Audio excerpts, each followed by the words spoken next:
हाय viewers. आज का जो हमारा टॉपिक है वो है वेंटिलेटर्स। जो कि वेंटिलेटर के बारे में सब लोगों ने सुना ही होगा। ठीक है, तो वेंटिलेटर क्या है? बेसिकली एक ऐसा मेडिकल अपरेटस है जो बेसिकली हमारे पेशेंट के लंग्स को सपोर्ट करता है, खासकर जब पेशेंट को कोई भी रेस्पिरेटरी से रिलेटेड कुछ प्रॉब्लम्स होती हैं। तो आइए आज हम इस वेंटिलेटर के बारे में इस टॉपिक में हम लोग आज डिस्कस करते हैं। तो जैसे कि आप लोग इस इमेज में देख रहे होंगे, यहाँ पर बेसिकली हमने एक पेशेंट को वेंटिलेटर से कनेक्ट किया हुआ है, और जो कि वेंटिलेटर बेसिकली पेशेंट की लंग्स को सपोर्ट कर रहा है, जिसमें कि वो पेशेंट को ऑक्सीजन प्रोवाइड कर रहा है, और जो हमारा जो कार्बन डाइऑक्साइड है उसको बॉडी से निकालने में वो हमारी मदद कर रहा है। तो बात करते हैं वेंटिलेटर होता क्या है बेसिकली। तो ventilator is also known as a mechanical ventilator और द रेस्पिरेटर। एक तरीके का ये मैकेनिकल वेंटिलेटर है और इसको हम रेस्पिरेटर भी कहते हैं। Is a critical medical device that provides the breathing support to the patients who are unable to breathe sufficiently on their own. खासकर उन पेशेंट्स को लगाई जाती है वेंटिलेटर जो कि अपने आप सांस नहीं ले पाते हैं। तो वेंटिलेटर बेसिकली करता क्या है? It delivers a controlled flow of oxygen into the lungs and remove the carbon dioxide from the body. So now ventilators को हम यूज़ कहाँ कहाँ पे करते हैं? So ventilators are use in various medical settings including intensive care units यानी कि ICU या ऑपरेटिंग रूम्स या फिर हमारे इमरजेंसी डिपार्टमेंट्स में।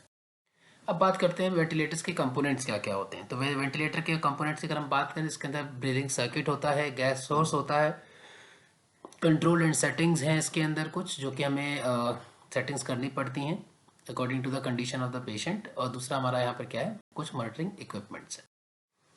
तो अब अगला हम बात करते हैं कि ये जो वेंटिलेटर है वो किन किन पेशेंट्स को लगाते हैं। तो वेंटिलेटर आप देख सकते हैं किस पेशेंट को लगा सकते हैं? उन पेशेंट को जिनको रेस्पिरेटरी फेलियर है, यानी कि सीओपीडी यानी कि क्रॉनिक ऑब्स्ट्रक्टिव पल्मोनरी डिजीज है, या कुछ अनास्थीसिया ड्रग की देने की वजह से पेशेंट को का एयरवे में कुछ प्रॉब्लम्स आ गई हैं, या फिर किसी कोई ड्रग दिया है पेशेंट को जिसका ओवरडोज हो चुका है, या फिर अगर पेशेंट को न्यूरोमस्कुलर डिसऑर्डर्स है। तो आइए हम इसके एक एक करके इन इंडिकेशंस को यहाँ पे हम लोग डीपली स्टडी कर। तो इंडिकेशंस में सबसे पहले क्या है, देख सकते हैं क्या, मैकेनिकल वेंटिलेशन में be indicated in condition such as ARDS. मतलब कि अगर पेशेंट को एआरडीएस है, एआरडीएस मतलब क्या कि एक्यूट रेस्पिरेटरी डिस्ट्रेस सिंड्रोम और निमोनिया, सीवियर अस्थमा है, या फिर अदर कंडीशन है जहाँ पे पेशेंट जो है अपने आप से ब्रीदिंग नहीं कर पा रहा है, या फिर उसका जो ऑक्सीजन लेवल है वो इनसफिशियंट है, इसकी वजह से पेशेंट को ये सिम्टम्स देखने को मिलते हैं।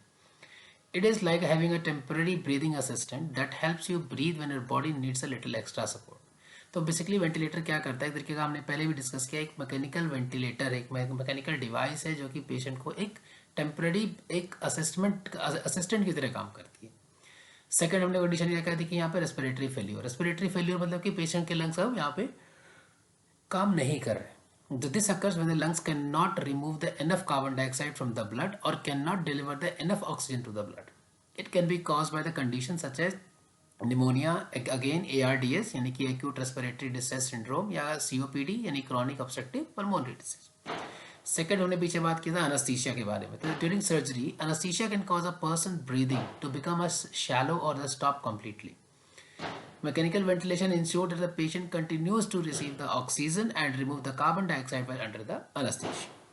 न्यूरोमस्कुलर डिसऑर्डर्स की अगर हम बात करते हैं, तो neuromuscular disorders conditions that affect the muscles और the nerves involved in breathing such as muscular dystrophy और the Guillain Barre syndromes. It can lead to the respiratory muscle weakness and the need for the mechanical ventilation. Again और कहाँ हम use कर सकते हैं इसको? Trauma और इंजरी, मतलब कि patient having severe chest trauma है, या स्पाइनल कॉर्ड इंजरीज है, या फिर हेड इंजरीज है, पेशेंट को impair the ability to the breathe independently, मतलब कि पेशेंट अपने आप से सांस नहीं ले पा रहा है एंड वे require the mechanical ventilation to support the breathing. अगला हमने क्या बात किया था हमने इंडिकेशन में? Drug overdose. मतलब क्या, अगर कि कोई ड्रग का ओवरडोज हो गया, जैसे कि ओपियोइड्स हैं या सेडेटिव्स हैं, वहां पर भी हम लोग वेंटिलेटर का यूज करते हैं। It can suppress the breathing and may require the mechanical ventilation to support the respiratory function until the drugs are cleared from the body. तो बेसिकली एक तरीके से ये हमें क्या प्रोवाइड करता है? मैकेनिकल वेंटिलेशन, यानी कि एक सपोर्ट प्रोवाइड करता है हमारे लंग्स के। अगर दूसरा कंडीशन क्या है, अगर हमारा पेशेंट कोमा में है या फिर कोई मेंटल स्टेटस है उसका, तो इन सब सिचुएशंस में अगर पर्सन कोमा में है या फिर मेंटल स्टेटस का अल्टर्ड है, तो they may not be able to protect the airway और breathe effectively, necessitating mechanical ventilation. उस कंडीशन में क्या है, बेसिकली उनका जो एयरवे है वो ढंग से काम नहीं करेगा, तो उस कंडीशन में हमें पेशेंट को वेंटिलेटर पर डालना पड़ेगा। अगला हमें देखा है कि टाइप्स ऑफ वेंटिलेशन। अब वेंटिलेटर कितने टाइप का होता है? वेंटिलेटर दो टाइप का है, एक इन्वेसिव एक नॉन इन्वेसिव। इन्वेसिव जैसे कि हम जानते हैं, अगर हमने कोई पर्टिकुलर उस पर्टिकुलर रीजन में हमने छोटा सा कट करके हमने वो ट्यूबिंग्स को वहाँ पे अटैच किया हुआ है। और नॉन इन्वेसिव की पहले पेशेंट को हमने जो गैस प्रोवाइड करा रहे हैं, जो हम ऑक्सीजन डिलीवरी करा रहे हैं, वो इधर फेस मास्क की हेल्प से हम उसको वहाँ पे करा रहे हैं। लेकिन हम यहाँ पे कुछ अलग टाइप के वेंटिलेशन के बारे में पढ़ेंगे, जैसे कि positive pressure ventilation, negative pressure ventilation, volume controlled ventilation, pressure controlled ventilation. तो now we are going to discuss one by one in सभी वेंटिलेशन के बारे में। पहला हमने क्या बोला था? Invasive ventilation. मतलब this type of ventilation involve the insertion of a tube into the patient's airway through the mouth. इसको हम पेशेंट को क्या करते हैं, बेसिकली माउथ के थ्रू कनेक्ट करते हैं एक एंडोट्रैकियल ट्यूब डाल के, और through a surgical created hole in the neck. मतलब कि एक वहाँ पे हमने ट्रैकियोस्टोमी, इसको हम कहते हैं ट्रैकियोस्टोमी ट्यूब, वहाँ पे हमने पेशेंट के सेकेंड या थर्ड इंटरट्रैकियल रिंग्स में हमने प्लेस किया हुआ है। Invasive ventilation is often used in critically ill patients who require more advanced respiratory support. तो हम इन्वेजिव वेंटिलेशन को यूज कहाँ पे करते हैं? खासकर उन पेशेंट्स में करते हैं जिनको रेस्पिरेटरी सपोर्ट की नीड बहुत ज़्यादा होती है, या फिर क्रिटिकली इल पेशेंट्स होते हैं। तो ये हमने बात किया इन्वेजिव वेंटिलेशन के बारे में। अब हम बात कर लेते हैं non invasive. Non invasive means क्या है? यहाँ पर हम पेशेंट को सपोर्ट प्रोवाइड कराते हैं थ्रू अ मास्क से, या फिर और कुछ सिमिलर डिवाइसेस से, without the need for an artificial airway. It is commonly used in such conditions such as acute exacerbations, और ये कि COPD की बात में किस पेशेंट्स में कर सकते हैं, या कार्डियोजेनिक शॉक है पेशेंट को, या कार्डियोजेनिक पल्मोनरी इडिमा है, या फिर पेशेंट को स्लीप एपनिया है। पॉजिटिव प्रेशर वेंटिलेशन की अगर हम बात करें, तो positive pressure ventilation delivers the air into the lungs at a pressure higher than the atmospheric pressure. यानी कि एटमॉस्फेरिक प्रेशर से हायर प्रेशर हम डिलीवर करेंगे इन पॉजिटिव प्रेशर वेंटिलेशन में। अब ये पॉजिटिव प्रेशर करेगा क्या? Basically this helps to inflate the lungs and improve the oxygenation. मतलब कि लंग्स को इन्फ्लेट करेगा और पेशेंट को ऑक्सीजनेशन की प्रोसेस को इनहांस करेगा। Positive pressure ventilation can be delivered invasively और नॉन इन्वेसिवली। तो ये हम दोनों ही तरीके से पेशेंट को प्रोवाइड कर सकते हैं, इन्वेसिवली यानी कि कट लगा कर भी, और बिना कट लगाए हुए भी।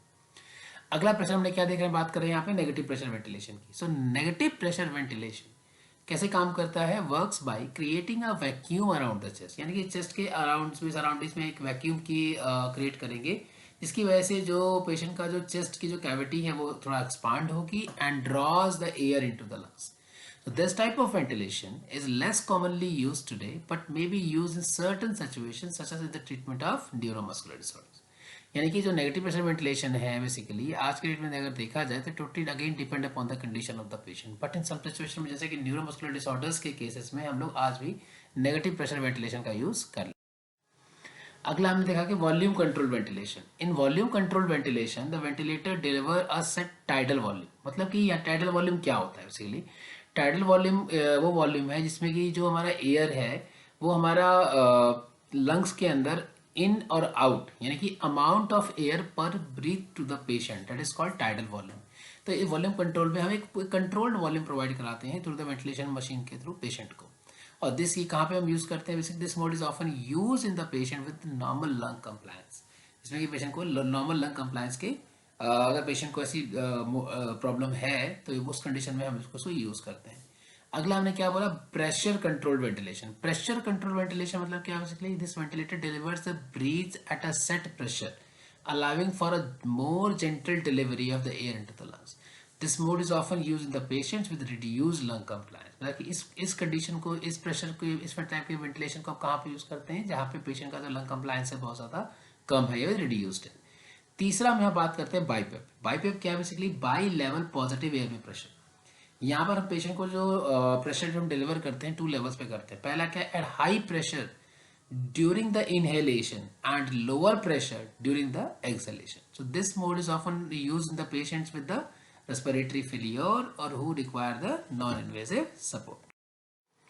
अब मोड्स की बात कर लेते हैं। तो मोड्स ऑफ वेंटिलेशन में हमने असिस्ट कंट्रोल मोड है यहाँ पे, देन प्रेशर सपोर्ट मोड है हमारा यहाँ पे, देन उसके बाद से कंटिन्यूअस पॉजिटिव एयरवे और pressure control, volume control, inverse ratio ventilation या bilevel positive airway pressure.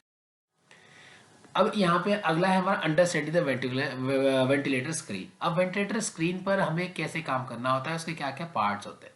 पहला हम यहाँ पे क्या देख रहे हैं? Respiratory rate.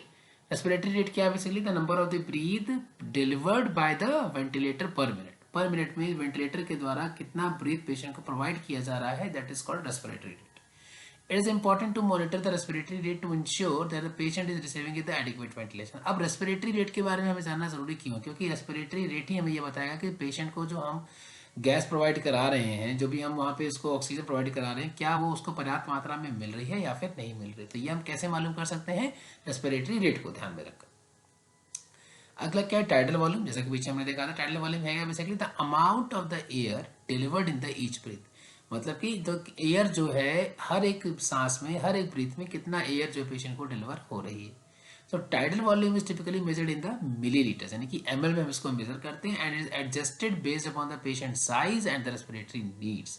तो टाइडल वॉल्यूम का जो लेवल है हम उसको एडजस्ट कैसे करते हैं? According to the patient size. Patient का साइज क्या है या पेशेंट को रेस्पिरेशन की नीड कितनी है।